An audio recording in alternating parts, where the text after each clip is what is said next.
Hola, buenas noches, Dios te bendice, qué bueno vernos una vez más para compartir un tiempo juntos de alabanza, de adoración, un tiempo con el Señor, un tiempo con los hermanos. Te extrañamos, vamos a compartir este tiempo hasta que podamos estar cara a cara y volver a abrazarnos. Disfrutemos la alabanza y la adoración, Dios te bendice.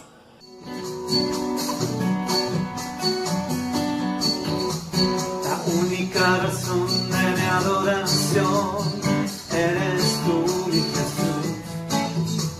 El único motivo para vivir eres tú, mi Señor. Mi única verdad está en ti, eres mi luz, mi salvación. Mi único amor eres tu Señor, por siempre te adoré. Tú eres todo poderoso, eres grande y majestuoso, eres fuerte, invencible y no hay nadie como tú.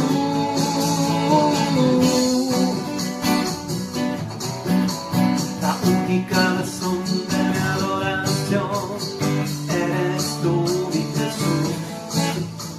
El único motivo para vivir eres tú, mi Señor. Mi única verdad está en ti, eres mi luz, mi salvación. Mi único amor eres tu Señor, por siempre te amaré. Tú eres todo poderoso, eres grande y majestuoso, eres fuerte, invencible y no hay nadie como tú. Tú eres todo poderoso, eres grande y majestuoso, eres fuerte, invencible y no hay nadie como tú.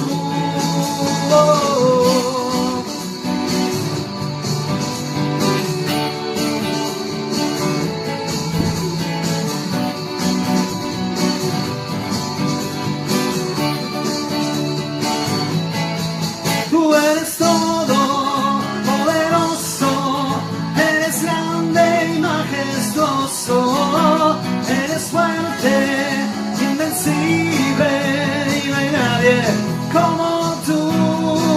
Tú eres todo poderoso, eres grande y majestuoso, eres fuerte, invencible y no hay nadie como tú. Tú eres todo poderoso, eres grande y majestuoso, eres fuerte, invencible y no hay nadie como tú. Tú eres todo poderoso, eres grande y majestuoso, eres fuerte, invencible y no hay nadie como tú.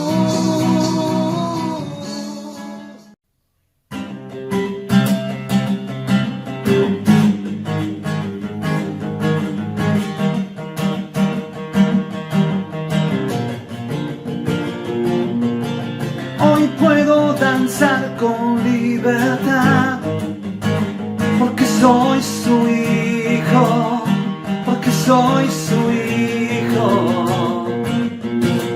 Hoy puedo cantar con libertad, porque soy amado, porque soy amado.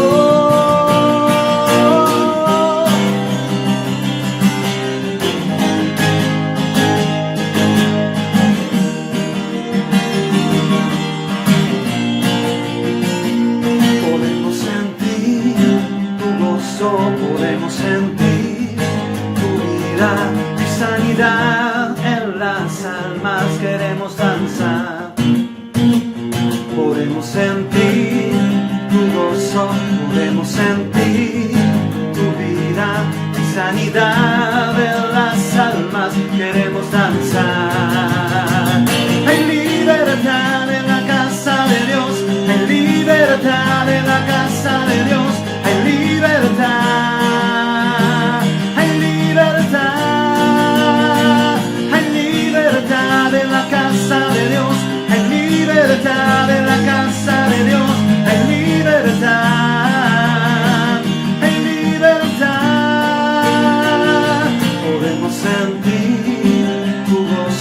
podemos sentir tu vida, hay sanidad en las almas, queremos danzar.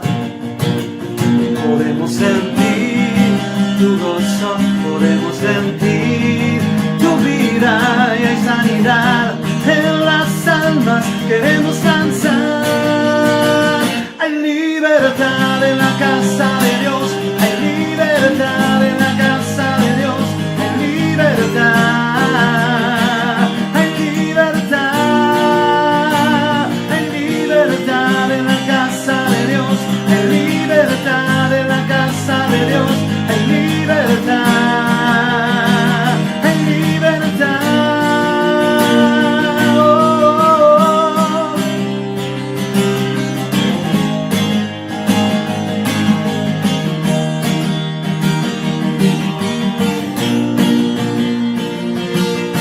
Hay libertad en la casa, hay libertad al danzar, hay libertad en la casa, hay libertad al danzar, hay libertad en la casa de Dios, hay libertad en la casa de Dios, hay libertad, hay libertad. Puedo danzar en la casa de Dios, puedo cantar en la casa de Dios, puedo danzar y disfrutar que somos libres, somos libres por tu sangre. Libres soy, somos libres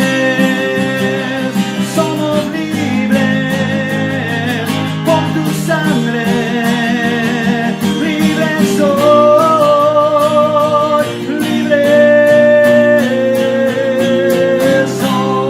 soy. Amén.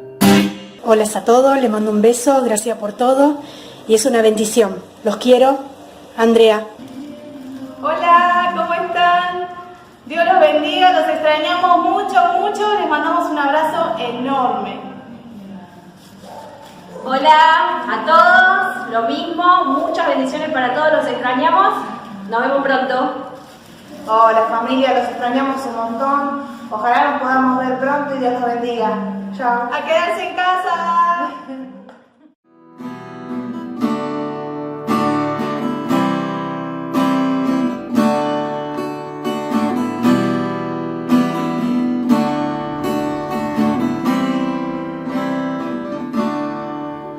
No sé lo que viste en mí para amarme tanto así. Tanta paciencia, tanta misericordia, me hiciste desearle para ti.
Hola, ¿qué tal? ¿Cómo están? Me gustaría compartirles una palabra que está en Marcos capítulo 12 del 41 al 44 y dice así: La ofrenda de la viuda. Jesús se sentó frente al lugar donde se depositaban las ofrendas y estuvo observando cómo la gente echaba sus monedas en las alcancías del templo. Muchos ricos echaban grandes cantidades, pero una viuda pobre llegó y echó 2 moneditas de muy poco valor. Jesús llamó a sus discípulos y les dijo: Les aseguro que esta viuda pobre ha echado en el tesoro más que todos los demás. Estos dieron de lo que les sobraba, pero ella, de su pobreza, echó todo lo que tenía, todo su sustento. Jesús está mirando cómo las personas ofrendan y adoran a Dios. La ofrenda es un acto de adoración a Dios, una manera de mostrarle al Señor que todo lo que tenemos le pertenece a Él. No es el diezmo es devolver al Señor el 10% de lo que Él nos da y es un acto de obediencia. La ofrenda es un acto de adoración y el diezmo se podría decir que también, pero la ofrenda es un acto de adoración desinteresado en el que uno da más aparte del diezmo. A Jesús le llama la atención cuando las personas ofrendan de corazón. Había muchas personas ricas dando, pero esta mujer que parecía que dio muy poquito, en realidad dio todo lo que tenía. Y llamó a sus discípulos para enseñarles una lección. Hay algo que llamó la atención del maestro. Jesús quiere que aprendamos, como sus discípulos, que Dios ama la ofrenda sacrificial. Que Dios ama cuando nosotros hacemos por Él algo que nos cuesta.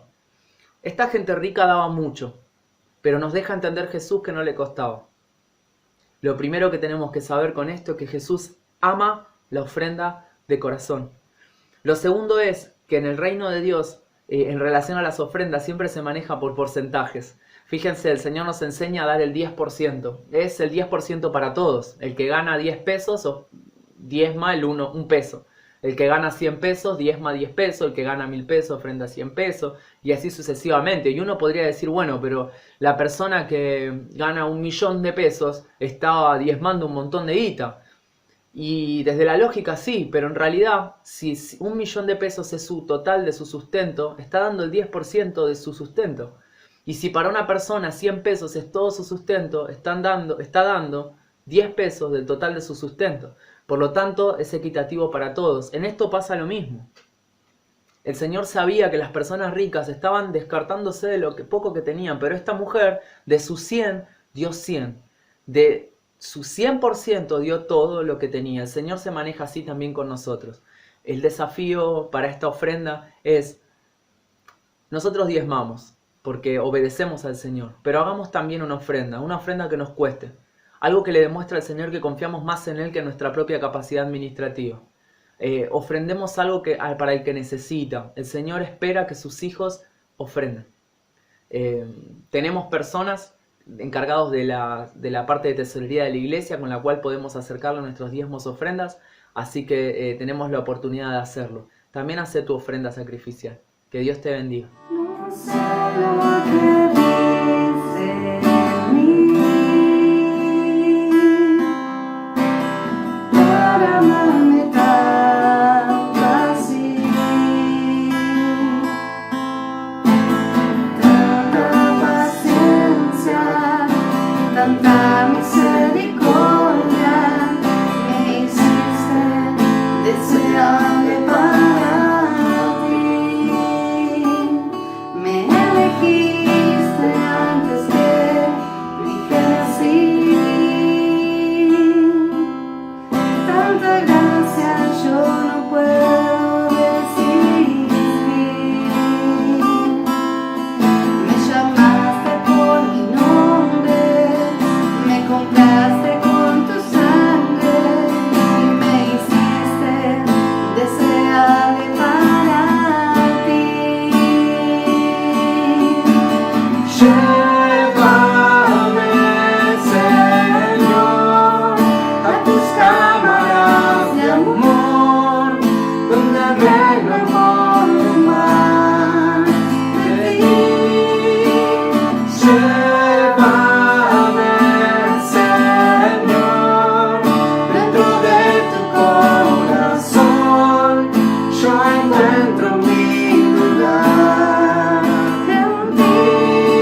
Edward Murphy fue un hombre que trabajaba para la Fuerza Aérea de los Estados Unidos y hacía experimentos con cohetes. Y en una situación que él tuvo con uno de sus empleados, terminó diciendo una frase que quedó para la posteridad, que aún hoy la usamos, y es: si algo puede salir mal, seguramente va a salir mal.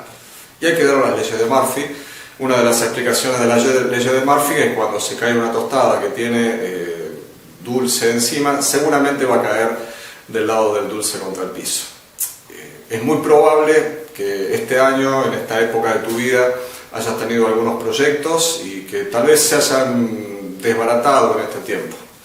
Indudablemente, a principio de año, varios de nosotros proyectamos cosas en la iglesia, en nuestra familia. Tal vez pensaste en cambiar de tu trabajo, tenías unos planes de estudiar determinada cosa, aún teníamos un retiro por delante y tantos proyectos ministeriales que teníamos por delante, a veces no salieron del todo como estábamos esperando. Y bueno, es así. ¿Por qué? Porque justamente si algo puede salir mal, indudablemente va a salir mal, tiene una gran posibilidad. Algunos tenían proyectos ministeriales, algunos tenían la capacidad de viajar durante este año y se vio todo pospuesto por esta situación que estamos viviendo.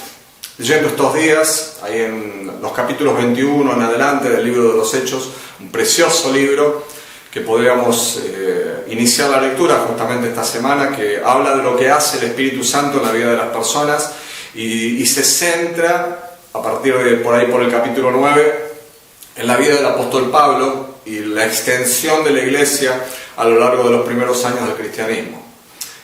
Cuenta la historia ahí a partir del capítulo 21 que Pablo está en Jerusalén y vienen y se lo llevan, hacen como un secuestro, lo golpean, intentan matarlo y termina preso. Durante 2 años y pico, prácticamente 3 años, él está preso. Lo llevan a juzgar a un lugar y consideran que no está bien juzgado, entonces va y es juzgado por el gobernador, y el gobernador también tiene una situación extraordinaria ahí, mientras complotan para intentar matarlo, y zafa por la guía del Espíritu Santo de Dios y por cuidado y porque había un plan de Dios para su vida. Luego lo juzga el gobernador, lo terminan llevando al rey y finalmente, porque él dice que es ciudadano romano, termina yendo hacia Roma para ser juzgado por el emperador directamente, en aquel entonces el César. Es muy interesante ver que lo meten preso y él está viajando en un barco, y cuando va en el barco habla con el capitán del barco en una de las paradas técnicas que tiene, le dice: no sigan adelante porque Dios me está mostrando que va a haber un naufragio, vamos a perder la nave y vamos a tener serios problemas. Obviamente no le hacen caso. ¿Quién le va a hacer caso a un predicador si uno es capitán de un barco, ¿no es cierto? El tema es que llega la tempestad y ellos quedan durante 2 semanas a la deriva en el mar.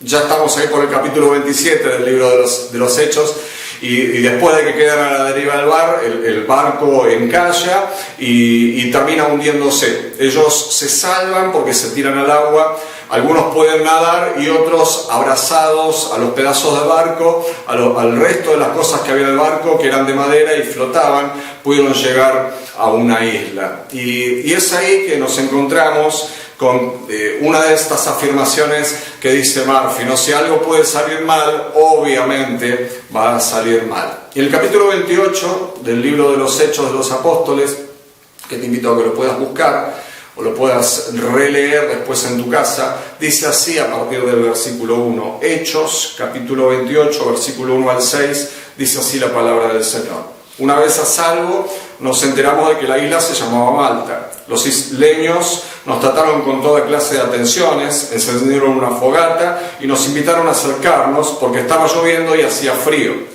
Sucedió que Pablo recogió un montón de leña y la estaba echando al fuego cuando una víbora que huía del calor se le prendió de la mano. Al ver la serpiente colgada de la mano de Pablo, los isleños se pusieron a comentar entre sí: sin duda este hombre es un asesino, pues aunque se salvó del mar, la justicia divina no va a consentir que siga con vida. Pero Pablo sacudió la mano y la serpiente cayó al fuego y él no sufrió ningún daño. La gente esperaba que se hinchara o cayera muerto de repente, pero después de esperar un buen rato y ver que nada extraño le sucedía, cambiaron de parecer y decían que era un dios. Me gustaría sacar algunos principios de este precioso relato, que te invito a que lo sigas leyendo después en tu casa. Hay cosas que pueden salir mal, indudablemente hay cosas en nuestra vida que pueden salir mal. Cuando uno lee la historia de José, ahí en el libro de Génesis, él tiene un sueño acerca de sus hermanos que lo iban a reverenciar, y él con buena intención se lo comparte a sus hermanos, y sus hermanos son los que lo terminan vendiendo y él termina en Egipto. En el libro de Éxodo, a partir del capítulo 2 y capítulo 3, nos cuenta la historia de Moisés, que él sabe que tiene un llamado de parte de Dios, y sin embargo, por intentar adelantar ese llamado, mata a una persona y tiene que pasar los siguientes 40 años en el desierto, atendiendo las ovejas de su suegro y tratando de formar una familia en esa situación. Él intentó hacer algo con buena intención, pero las cosas sucedieron mal. Ni que hablar de que algunos años después aparece David, ¿no? David es ungido rey, es elegido rey por Dios para ser el futuro rey de Israel. Mata al gigante Goliat, lo reciben con todo honor, él se convierte en el yerno de Saúl, el rey de Israel en ese tiempo, y empieza a vivir en el palacio del rey. Pero bueno, el rey Saúl se endemonia, lo posesiona un espíritu y lo empieza a perseguir a David porque estaba celoso. Y David los siguientes 10 años o 15 años se la pasa, de haber estado viviendo en el palacio del rey, empieza a vivir en las cuevas siendo perseguido.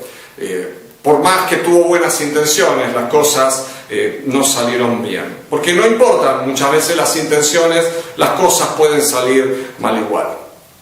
Hace unos años leí la teoría del cisne negro. La teoría del cisne negro fue escrita por un hombre, un libanés, un filósofo, que dice que así como un cisne negro es casi una cosa imposible y muy extraño de ver, hay situaciones inexplicadas y extraordinarias que pueden pasar en la vida, que son como un cisne negro y que pueden impactar en la economía global.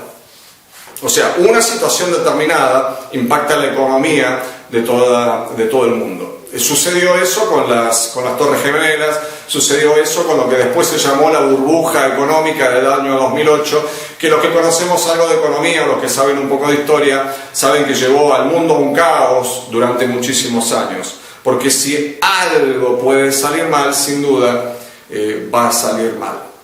El año pasado, en el año 2019, me puse a leer algo que hablaba acerca de la teoría del cisne verde. Me llamó mucho la atención, en realidad pensé que era una equivocación de la persona que estaba escribiendo, pero el hombre que escribe, te estoy hablando de finales del año pasado, acerca de la teoría del cisne negro, del cisne verde, dice que cualquier desastre natural o climático podría llegar a causar una debacle económica y social en el planeta Tierra.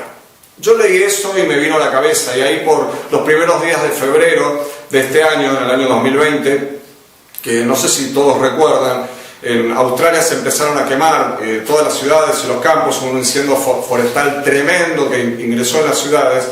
Automáticamente los que habían leído acerca de la teoría del cisne verde habían pensado que esto iba a crear como un efecto dominó, como una catarata, y iba a destruir muchísimo la economía del mundo entero. Esto pasó hace 2 meses, 3 meses atrás. Indudablemente la teoría del cisne verde, algo que pasa en la naturaleza, algo que irrumpe fuera de la economía, en este momento, en este contexto, es la pandemia que estamos viviendo. Es increíble cómo suceden estas cosas. Una pandemia que afectará a la economía mundial durante décadas y nos hará pasar a algo así como lo que sucedió después de la Primera o Segunda Guerra Mundial para poder salir adelante. Porque hay cosas que pueden salir mal y indudablemente muchas de ellas van a salir mal o tal vez vayan a ser peor. Preguntémoslo, si no, al apóstol Pablo. Recordamos lo que le pasa al apóstol Pablo, la historia que les conté recién y un poco leímos cómo sucedía ahí en el capítulo 28 del libro de los Hechos. Pablo naufraga, Pablo termina mojado, con frío, y en ese momento que él termina mojado y con frío en la isla, se acerca a un fuego encendido. Y aquí quiero sacar el segundo principio para esta noche. Cuando algo anda mal, tenemos que acercarnos a Dios. Tenés que acercarte a Dios cuando algo funciona mal. Por más que lo que nos rodea esté mal, a los que amamos a Dios y nos movemos de acuerdo al propósito para el cual Él nos llamó, todas las cosas, dice la palabra de Dios en Romanos capítulo 8, todas las cosas son para bien para aquellos que amamos a Dios y andamos conforme a su propósito. Por eso y para eso, de la misma manera como Pablo se acerca al fuego después del naufragio, nosotros nos tenemos que acercar a Dios. No podemos quedarnos a la orilla de los problemas con frío y mojados. Tenemos que acercarnos al fuego.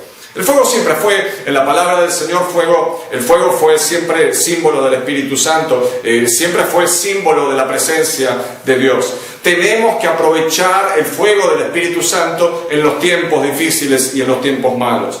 En la orilla de nuestros naufragios, vos y yo tenemos que aprender a buscar el fuego encendido de parte de Dios. Pero me gustaría aclararte algo. Los fuegos siempre los enciende Dios. Cuando nosotros vemos la construcción del tabernáculo allí en el desierto, el fuego que prende el altar en el tabernáculo viene mismo de la presencia del Señor. Sucede lo mismo en el templo de Salomón. Salomón termina la construcción del templo que había proyectado su padre David, y en el momento que termina y está dedicando el templo a Dios, cae fuego del cielo y se enciende el altar que estaba en el templo de Salomón. Sucede lo mismo con Elías en el monte, cuando él presenta el sacrificio y no hay fuego por ningún lado, viene fuego de parte de Dios, porque los fuegos siempre los enciende Dios. Y ni que hablar de Pentecostés, cuando están los discípulos orando, esperando algo que Jesucristo les había prometido, y era la venida del Espíritu Santo. Dice que como llamas de fuego encima de sus cabezas había sobre las personas, ¿no? Los fuegos los enciende Dios, y Dios nos visita por medio de la llama de fuego a todos los que somos sus hijos. El fuego de Dios calienta los corazones de las personas. Pero más allá de que los fuegos siempre los enciende Dios, los fuegos los mantenemos encendidos las personas. Vos y yo somos responsables de mantener el fuego encendido en nuestras vidas. Los fuegos del altar de Dios los enciende Dios, pero los atienden siempre los sacerdotes. Eso lo enseña el libro del Levítico también, cuando explicaban cómo tenían que mantener el fuego que había sido encendido. Los sacerdotes día a día, momento a momento, mañana a mañana, tenían que llevar leña para que se mantuviera el fuego encendido, y tenían que ir retirando siempre las cenizas para que ese fuego no se apagara. El mismo apóstol Pablo, cuando ya es grande, cuando ya está viejo y está encarcelado, le escribe la carta a un hijo espiritual de él que se llama Timoteo, y a su hijo espiritual le dice: avivá el fuego de Dios que hay adentro tuyo, ese fuego que recibiste de Dios por medio de la imposición de manos de los pastores del presbiterio. Es maravilloso saber que el fuego viene de Dios, pero lo mantenemos encendido y vivo las personas. Me gusta leer ahí, ¿no? Pablo busca la leña para poner al fuego después del naufragio. El fuego viene de Dios, insisto con esto, pero cada uno de nosotros es responsable de que no se apague. Tenemos que alimentar adecuadamente el fuego de Dios siempre. Y la alimentación del fuego de Dios, la leña del fuego de Dios, es nuestra comunión con el Espíritu Santo por medio de la oración, por medio de nuestra charla cotidiana con Él, por esto de orar todo el tiempo delante de la presencia de Dios, por esto de contarle y pedirle acerca de las cosas que nos pasan, y en esto de conocerle a Dios por medio de la oración. La leña que enciende y mantiene el fuego de Dios tiene que ver con la lectura de la palabra del Señor, con encontrarnos cada día con el refresco de la palabra del Señor. La leña tiene que ver con la comunión con los hermanos. La leña son las buenas obras que hacemos por amor. La leña es el servicio que prestamos todo el tiempo, todos los días, porque si no, el fuego de Dios se va a acabar.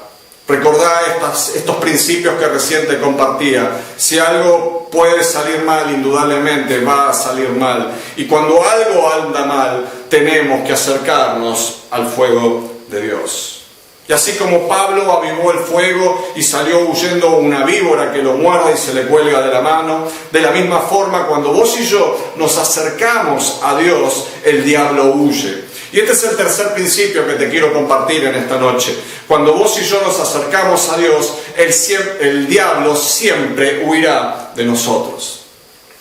Santiago, que es uno de los apóstoles, hermano del Señor Jesucristo, escribe en una de las cartas a la iglesia de todos los tiempos, ahí en el capítulo 4, versículo 7, Santiago dice: sométanse a Dios, resistan al diablo y Él huirá de ustedes. Es que nuestra cercanía con Dios lo va a movilizar siempre al diablo.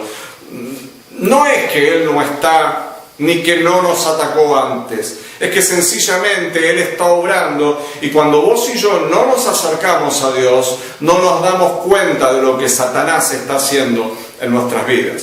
Tomamos conciencia del obrar del diablo cuando nos acercamos a Dios. Cuando vos y yo nos acercamos a Dios, eso nos sensibiliza en contra del pecado. Someterse a Dios es estar bajo la autoridad de Dios. Y cuando vos y yo estamos bajo la autoridad de Dios, eso espanta a Satanás y a sus demonios. Me llama mucho la atención el origen de la palabra diablo. El origen de la palabra diablo es mentiroso, engañador. Y cuando vos y yo estamos con Jesús, el engañador se va. ¿Por qué? Porque Jesús es la verdad y Jesús es la vida. Y el diablo es mentira y es muerte. Así que cuando vos y yo nos acercamos a Jesús, cuando vos y yo vivimos en comunión íntima con Jesús, el diablo siempre va a huir. Yo te invito en esta noche que vos y yo hagamos huir al diablo que se metió en tu casa. Si el diablo se metió en tu casa, acércate a Dios y hacelo huir. Si el diablo se acercó a tu corazón, si el diablo está tocando tu economía, si el diablo está tocando tu ministerio, tu matrimonio, tus hijos, tenés que hacer huir al diablo de tu vida. Hacé saltar al diablo acercándote a Dios. Ellos dos, tanto Dios como el diablo, van a estar siempre dispuestos a ocupar todo el lugar que le entreguemos de nuestro corazón. Cada lugar del corazón que le entreguemos a Dios, Él lo va a ocupar. Pero también cada lugar de nuestro corazón que le entreguemos al diablo, el diablo también está dispuesto a ocuparlo. Así que alimenta el fuego de Dios, alimenta tu relación con Dios y el diablo va a huir de vos. Y cuando el diablo te ataque, porque antes de huir va a intentar atacarte, sacudítelo de encima y que caiga el fuego de Dios donde va a arder para siempre. No permitas que el diablo se te quede pegado en la mano. No permanezcas con el diablo al alcance de la mano, podríamos decir, en esta noche. Recordá el tercer principio: cuando nos acercamos a Dios, el diablo huye. Me llama mucho la atención cómo sigue esta historia. La víbora muerde la mano de Pablo. Los lugareños creen que es un asesino y que Dios lo estaba castigando, pero Pablo sacude la mano, no se muere, y la gente empieza a creer que él es un enviado de Dios. Y este es el tercer principio que te quiero compartir en esta noche. Los ataques del diablo te pueden promocionar. Cuando uno está sometido a Dios, los ataques del diablo terminan siendo para el bien de nuestras vidas y Dios recibe la gloria y la honra.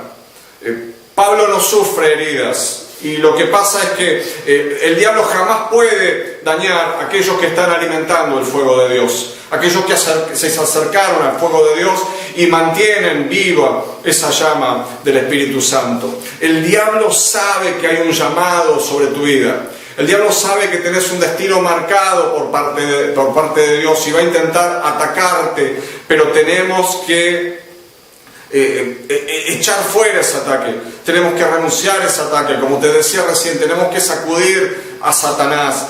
El diablo intentará destruir tu vida. Sacudámonos del diablo cuando él nos ataca. Y esos ataques, como te decía recién, tenemos que sacárnoslos de encima. Tal vez te ha atacado la desesperanza, te ha atacado los imposibles, te han atacado las crisis económicas. Tal vez te sientas atacado porque le diste lugar a Satanás y estás siendo atado por vicios, por pecados, por depresión, o estás sencillamente atacado por la inacción, estás sin hacer nada en este tiempo. Sacudite eso de encima, porque la gente puede llegar a pensar que te vas a morir, pero cuando permanecemos al lado del fuego de Dios y nos sacudimos las cosas de Satanás, la mordedura de la víbora, lo único que va a hacer fortalecernos, va a ser promocionarnos, va a ser que otros vean el obrar de Dios en nosotros y que todo eso dé la gloria al Señor. Entonces sí, saldremos fortalecidos de los ataques y de las cosas que nos sucedieron. Como ahora, han sucedido cosas en nuestras vidas que no salieron bien, que han salido mal, pero vamos a ser fortalecidos en ellas. Aquellas cosas que nos sacudieron nos van a llevar a acercarnos aún más a Dios, y los demás van a darle la gloria al Señor y nos van a reconocer como hombres y mujeres enviados de parte de Dios. Tenemos que salir de la mala racha, tenemos que salir fortalecidos de las crisis que estamos viviendo, para que Dios reciba la gloria porque nos sacó de todos nuestros problemas. Quiero invitarte en esta noche a que tomes una decisión de vida.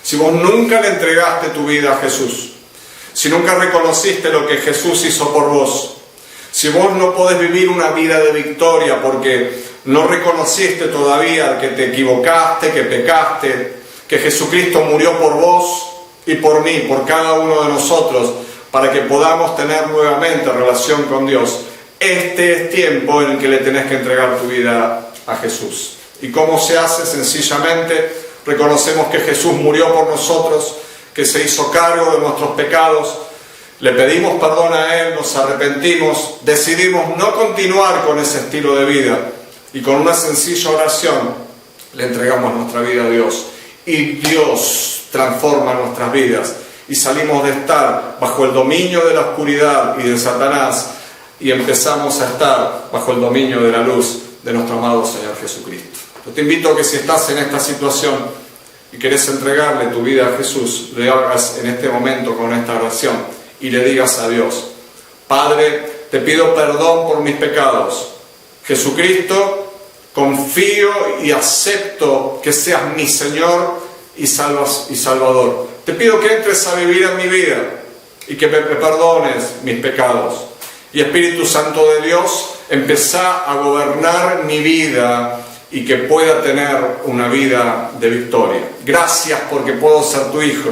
Oro en el nombre de Jesús. Amén y amén.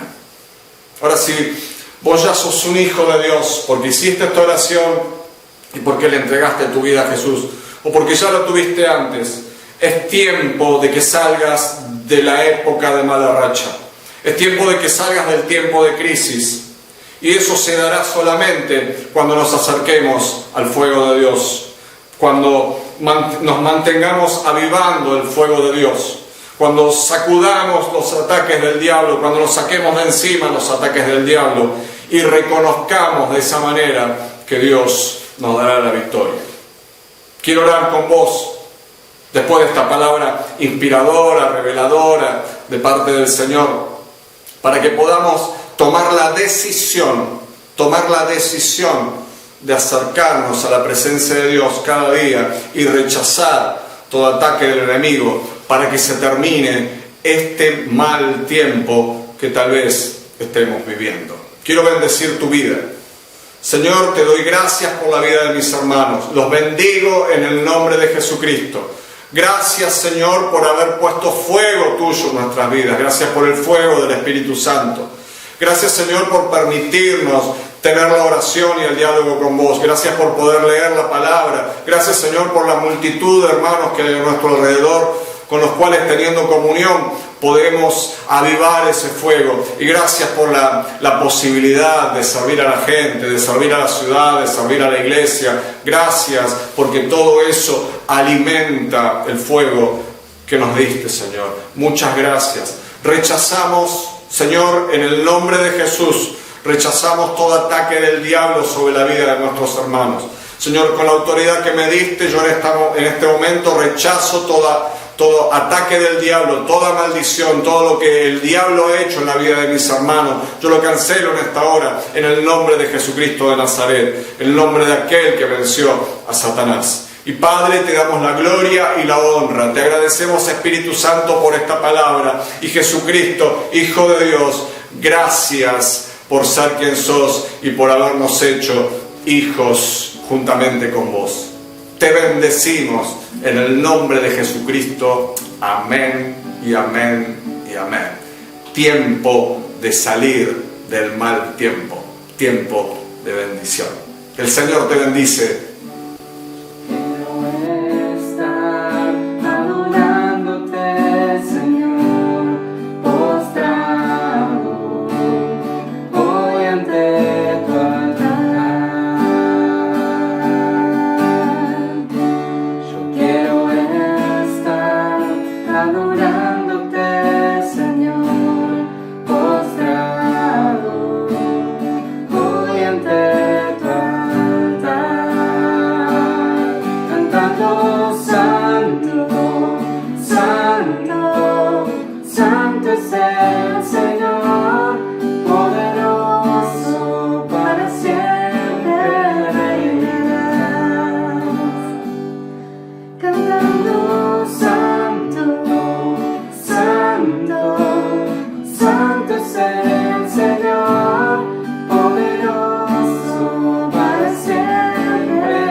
Agradecemos al Señor por este tiempo de alabanza, adoración por la palabra.